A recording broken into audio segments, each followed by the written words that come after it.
This is your broad jump test, guys. So all you're going to need is a tape measure and a nice bit of space to jump in without any obstructions. Okay, so make sure you're not going to whack your head or something you can trip over, and make sure the surface is safe to jump on as well. It's not slippy or anything like that. Okay, from there you'll measure your tape measure out. Tape measure might not be long enough, but hopefully it is. Anyway, from there, this is just your basic broad jump, so your horizontal jump, okay, another way of saying it. And you do it from a standing position. So you'll start with the toes behind the marker, okay, or behind the start of the tape measure, and then you'll jump from there, okay. You'll measure from the back of the heel that's furthest back if your feet are in a split stance when you land.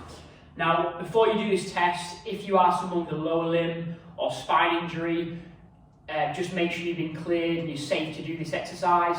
Okay, in some people's cases, I wouldn't suggest that they do this.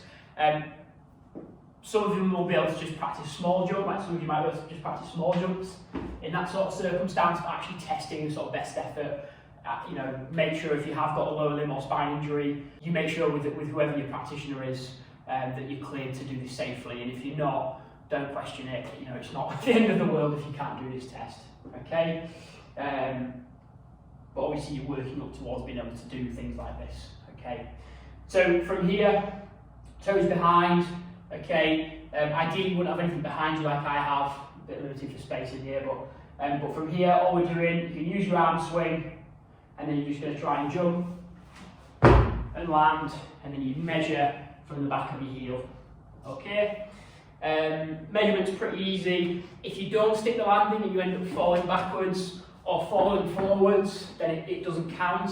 And what I would suggest you do in terms of the procedure is you do a handful of warm-up reps, let's say 3 to 5, just to get your eye in, start gradually and work your way up, and then have 3 best attempts, which obviously you can enter into the app. Okay. And as you feel more confident with this exercise and confident with the landing, you can obviously put a bit more into it. It might look something a bit more like that. But just notice, as I did that, how loud it was as well, okay?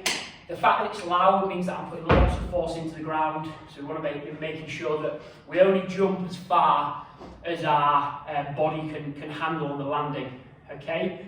You probably all jump pretty well, but it's the landing where you might have some difficulties in sticking it and feeling sort of comfortable in that position. So, gradually work them jumps up and only jump as far as you feel safe landing, because it is a lot of ground reaction force, pardon me, as you hit the ground there, as you can hear. Okay, awesome guys, that's your broad jump test. That's testing your lower body power in a horizontal direction. Enjoy.